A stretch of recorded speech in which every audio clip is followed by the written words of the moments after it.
بسم اللہ الرحمن الرحیم۔ عزیز طلباء و طالبات، السلام علیکم۔ میں مس ارم منیر بحریہ ماڈل اسکول سیکنڈری ونگ سے آپ سے مخاطب ہوں۔ عزیز طلباء، ہمارا آج کا موضوع اردو کا ایک اہم سوال سب کی خلاصہ ہے۔ بچے اکثر اس میں غلطیاں کر لیتے ہیں۔ آج ذرا اس کا فارمیٹ سمجھ لیتے ہیں تاکہ اگر کہیں کوئی غلطی یا کوئی کمی ہے تو اس کو دور کیا جا سکے، ٹھیک ہے؟ تو اس کے لیے سب کی خلاصہ لکھنے کے لیے ہمارے پاس سب سے پہلے اہم نکات ہیں کچھ، جس کو آپ اچھی طرح سے سمجھ لیں۔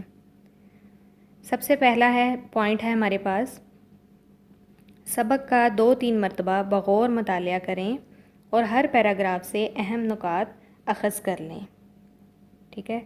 یہاں پہ یہ بتایا جا رہا ہے آپ کو کہ آپ نے جس سبق کا خلاصہ تحریر کرنا ہے، آپ اس کا اچھی طرح سے 2 سے 3 دفعہ اس کا مطالعہ کریں گے، یعنی اسے پڑھیں گے، جس سے آپ کو یہ پتہ چل سکے گا کہ اس سبق کے اندر مصنف نے کیا بتایا ہے، کس بارے میں بتایا ہے۔ اردو کا یہ رول ہوتا ہے کہ مصنف جب بھی کوئی سبق لکھ رہا ہے وہ تو ایک پیراگراف کے اندر وہ کسی ایک اہم بات، اہم واقعے کی طرف ہی اشارہ کرے گا، یعنی ایک پیراگراف کے اندر آپ کو ایک ہی اہم پوائنٹ ملے گا۔ اگر مصنف کو کوئی دوسری بات کرنی ہے تو وہ اس کے لیے دوسرا پیراگراف سٹارٹ کرے گا۔ تو یعنی ہمارے پاس سبق کے اندر جتنے پیراگراف موجود ہوں گے، آپ ہر پیراگراف میں سے ایک ایک اہم نقطہ جو ہے وہ اٹھا لیں گے۔ اور سب سے پہلے عزیز طلباء، یہ بہت بڑی غلطی کی بات ہوگی، بلکہ میں اسے یہ کہوں گی کہ یہ بہت بے وقوفی کی بات ہوگی کہ اگر آپ لوگ خلاصے کو کسی کتاب یا نوٹ سے رٹا مارتے ہیں۔ جو خلاصہ ہے وہ کوئی یاد کرنے کی چیز نہیں ہے۔ آپ ان پوائنٹس کو اپنے ذہن میں رکھتے ہوئے خلاصے کو خود سے تحریر کریں گے، ٹھیک ہے؟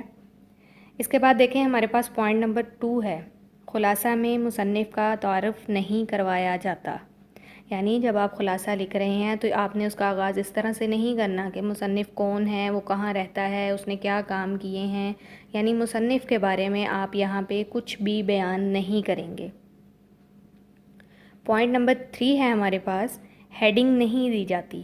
یعنی جب آپ نے خلاصہ لکھنا ہے تو اس میں ہیڈنگ نہیں دینی، کیونکہ جو ہیڈنگ ہے وہ ہم مضمون میں دیتے ہیں۔ اگر آپ ہیڈنگ دے کے اس کو لکھیں گے تو وہ آپ ایک مضمون لکھ دیں گے، تو جب بھی ہم نے خلاصہ رائٹ کرنا ہے اس میں ہم نے کسی قسم کی کوئی ہیڈنگ نہیں دینی۔ نیکسٹ ہے ہمارے پاس پوائنٹ نمبر 4، اخذ شدہ اہم نکات کو مختصر طور پر اپنے الفاظ میں تحریر کریں۔ یعنی جو سب سے پہلا ہم نے کام کرنا تھا کہ اس میں سے اہم نکات کو نکال لینا ہے سبق میں سے، ٹھیک ہے؟ ان نکات کو نکالنے کے بعد ہم ان کو اسی ترتیب کے ساتھ، جس ترتیب سے سبق کے اندر ان کو بیان کیا گیا ہے، اسی ترتیب سے ہم انہیں مختصر یعنی اپنے الفاظ کے اندر اس کو ہم تحریر کر دیں گے۔ اس کے بعد دیکھیں ہمارے پاس پوائنٹ نمبر 5 ہے، غیر سبقی مواد، شعر و نثری حوالہ جات سے مکمل پرہیز کریں۔ یہاں پہ ہمیں کیا بتایا گیا ہے کہ خلاصے میں کوئی بھی ایسی چیز ہم نے نہیں لکھنی جو سبق میں موجود نہ ہو، یعنی نہ تو آپ نے کوئی اس میں شعر لکھنا ہے، ٹھیک ہے، اور نہ ہی کوئی نثری حوالہ دینا ہے، مطلب نہ ہی کوئی آیت یا حدیث کا حوالہ دینا ہے، چاہے کوئی کتنی ہی اچھی بات کیوں نہ ہو، وہ آپ اگر اس سبق کے اندر موجود نہیں ہے تو آپ اس کو خلاصے کے اندر ایڈ نہیں کر سکتے۔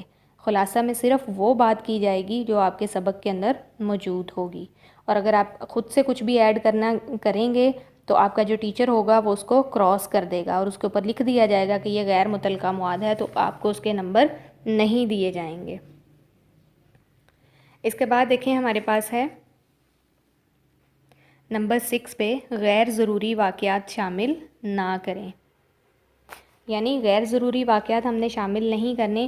آپ کوئی واقعہ ہے، آپ کے سبق سے ریلیٹڈ ہے، آپ کو یاد ہے، آپ کو کسی نے بتایا ہے، یا ٹیچر جب سبق پڑھا رہے ہوتے ہیں تو اس کو ڈیٹیل میں سمجھانے کے لیے اپنے پاس سے وہ آپ کو اس سے ریلیٹڈ کوئی واقعہ سنا دیتے ہیں، کوئی کہانی سنا دیتے ہیں، تو جب آپ نے خلاصہ لکھنے بیٹھنا ہے تو اس کے اندر آپ نے وہ واقعات یا غیر ضروری چیزیں جو ہیں وہ شامل نہیں کرنی، وہ جسٹ آپ کو سمجھانے کے لیے بتائی گئی تھی۔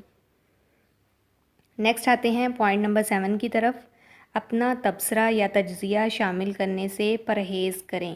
یعنی آپ نے سبق کو پڑھا ہے، وہ آپ کو کیسا لگا ہے، اس میں آپ کو کیا کیا چیزیں ہیں ملی ہیں جس سے آپ کے نالج میں اضافہ ہوا ہے، تو آپ نے وہ چیزیں خلاصے کے اندر ایڈ نہیں کرنی، جسٹ ٹو دی پوائنٹ آپ لوگوں نے بات کرنی ہے، اپنا تجزیہ یا تبصرہ جو ہے آپ نے وہ اس میں ایڈ نہیں کرنا۔